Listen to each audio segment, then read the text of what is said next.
We climbed the fence under a weeping willow, letting its branches and shadows hide us. Then Derek positioned me on his left, away from the car. From this distance, they'd only see what looked like a grown man and maybe a woman beside him. We're going to walk and talk, okay? Normal couple night walk, no hiding anything? I nodded, and his hand closed around mine. We moved quickly to the sidewalk, then slowed as we cut to the curb. Okay, talk, he murmured. So when you change, a short laugh, this obvious not being what he had had in mind, but I was keeping my voice low, and if I couldn't hear them talking, they wouldn't hear more than the murmur of my voice. You changed into. I struggled to think of the right word for the image that came to mind. A Hollywood werewolf, half human, half beast. A wolf, he sneered. He steered us to the left, away from the car. Wolf? You know, large, wild canine, commonly seen in zoos. You change into. But that's not. I stopped myself. Physically possible? Another short laugh. Yeah, my body was screaming the same thing. No idea how it works. I guess I'll find out later. Much later, if I'm lucky. We're heading for the street to the left. The factory is just up. He stopped short, turning sharply at the same moment that the headlights from the idling car flicked on. His hand tightened around mine, and he broke into a run, dragging me along. They spotted us, he said, but they aren't looking for us. Yes, they are. He yanked my arm, propelling me toward the next yard. As we neared the fence, he grabbed me around the waist and threw me over. I hit the ground on all fours, leaping up, and ran for the nearest cover, a metal shed. Derek dove in behind me, and for a moment I just stood there, leaning my blazing cheeks against the cool metal, gulping the icy air. Then I straightened. How? I heard them say it's them and call Marcel. Marcel, isn't that Dr. Davidoff's name? Yeah, and that something tells me it's not common enough to be a coincidence. But how? He clamped his hand over my mouth, and I tasted dirt. He leaned down to my ear. They're circling the block. I hear voices. They must have the windows down, listening for us. But who were they?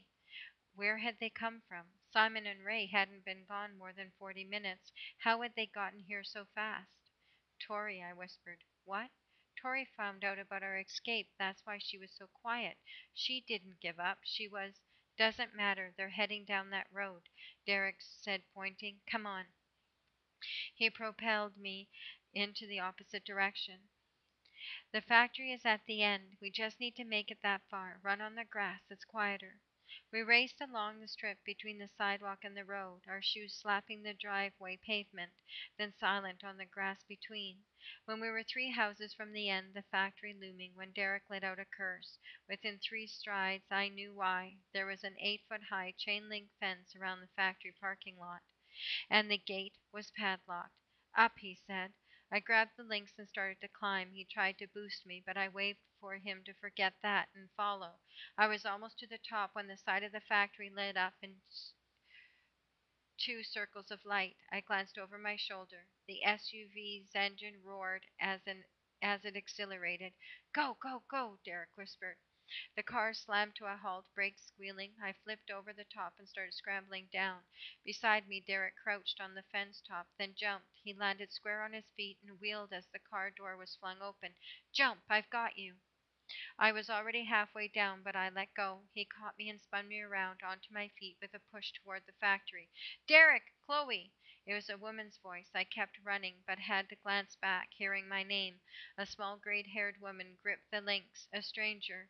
A man hurried around the front of the car. He carried a long, dark object, and as he lifted it, my heart stuttered. Gun! I shouted, still running. Derek glanced over at me, eyes wide. They have a... He tackled me just as something whooshed past. We slid into a pile of wooden pallets. They clattered down around us, bouncing hard off my back and shoulders. I scrambled up and dove behind the next stack, then ran, hunched over, until we reached the factory wall. We raced along the north side and ducked into a delivery dock bay. Derek pulled me behind a rusted metal bin. They shot at us, I whispered, barely able to get the words out. No, I must have a radio maybe, or a cell phone. I made a mistake. You didn't, he twisted, reaching around his back. But they shot at us. They tried to kill us. That doesn't make any sense. He plucked something from the bottom folds of his t-shirt, a long narrow metal tube with a pointed end. It caught in my shirt. It nicked me, but it shouldn't matter. I take a lot to knock me out. Knock you out? I stared at it. It's a tranquilizer dart.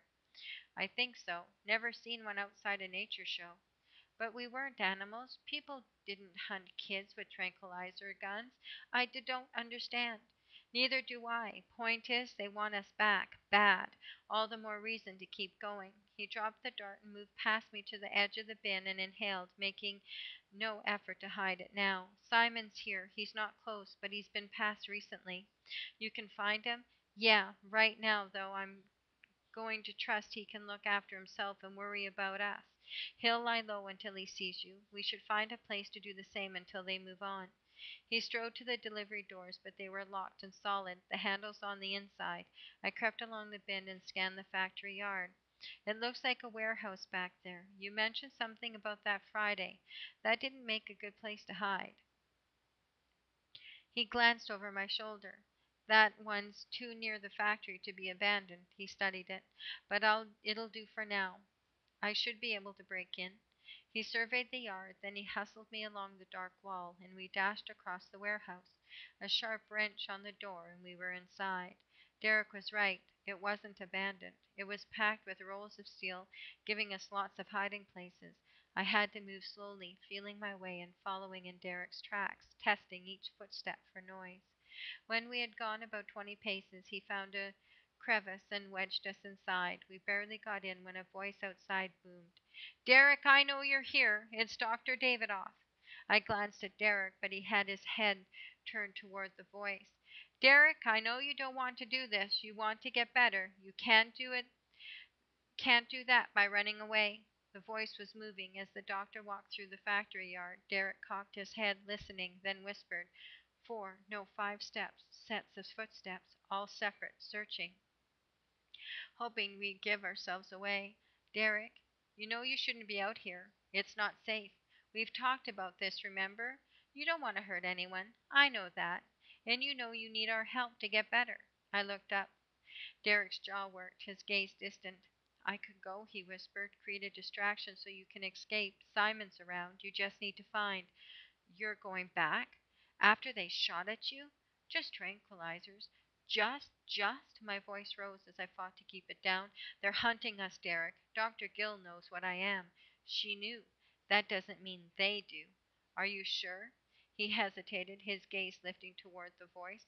Derek, Dr. David Hoff continued, please, I want to make this easy for you, but you need to make it easy for us. Come out now and we'll talk. That's it. Just talk. No disciplinary action will be taken and we won't transfer you. Derek shifted against me, considering. You can't, I began. If you don't come out, Derek, we will find you and you will be transferred to a juvenile detention center for kidnapping Chloe. Kid, I squawked. He clapped his hand over my mouth until I motioned I be quiet. Dr. David Hoff continued. You already have a documented history of inappropriate behavior toward her. When the police see that and hear our corroborating statements, you will be in a lot of trouble, Derek. And I know you don't want that. Even if she defends you, it won't matter to the police. You're a 16-year-old boy running away with a 14-year-old girl. He paused. You do realize she's only 14, don't you, Derek? I shook my head vehemently and whispered, He's lying. I turned 15 last month. Dr. David Hoff said, to the police, it will be a clear case of kidnapping and interference, possibly even sexual assault. Sexual, I squeaked. Derek's glare shut me off effectively as his hand had. It's your choice, Derek. Make this hard and you'll only hurt yourself. Derek snorted, and with that, Dr. David Hoff lost him. Prey on Derek's fears of hunting others, and he might be convinced to surrender, but threaten Derek himself. Like Simon said, it was a whole different matter. Stay here, he whispered. I'm going to find a way out.